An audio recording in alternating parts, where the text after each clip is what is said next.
Magandang araw mga ka-shuttle, mga tol. Magandang tanghali.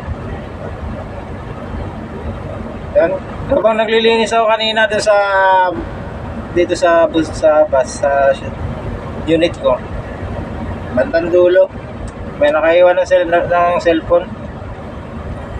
Upo. Kaya ang babayang may-ari nito eh. Ayun o.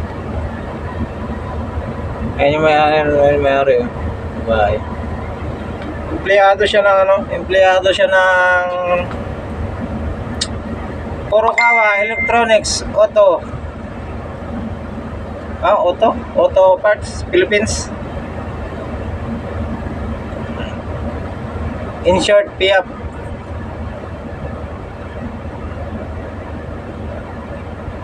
Panglimang cellphone ko na ito na nakakapulot dito sa dinadrive ko bus, panglima no. Lahat naman na ibabalik. Mamaya magkikita kami, iabot ko sa kanya to, kukunin. Nagkausap na sila ni nung bus ko nag-usap. Mamayang incoming ng alas 6 PM. Panggabi kasi siya eh. Kawawa naman pag hindi natin ibalik baka may importanteng files na kailangan niya dito eh. Kaya huwag nating pag-interesan to. Maliit na bagay lang to.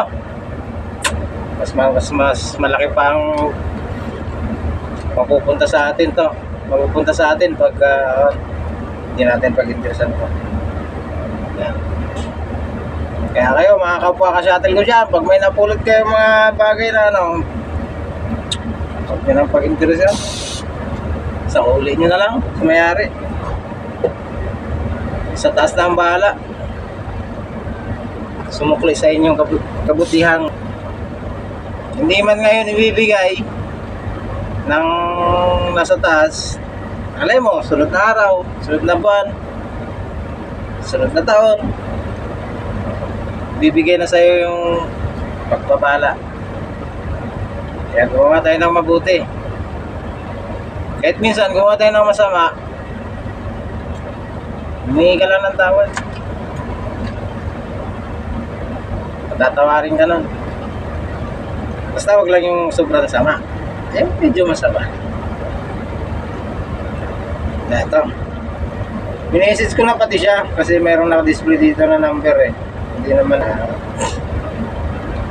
tinatawagan ko na lang sa bus ko. Yan. Shout out pala, shout out sa'yo ma'am. Ito na ma'am, cellphone ma'am. Napunta sa mabuting kamay kaya may babalik sa'yo. So, yan lang muna mga tol. Ingat tayo sa ating pagmamaneho sa araw-araw. Huwag tayong makipagkarera at hindi naman tayo nakakarera. Tsaka isipin din natin yung mga sakay natin, may mga kanya-kanyang pamilya. Kaya huwag natin itamay, isang buhay lang. Yan lang muna mga tol. Isang mapagpalang araw.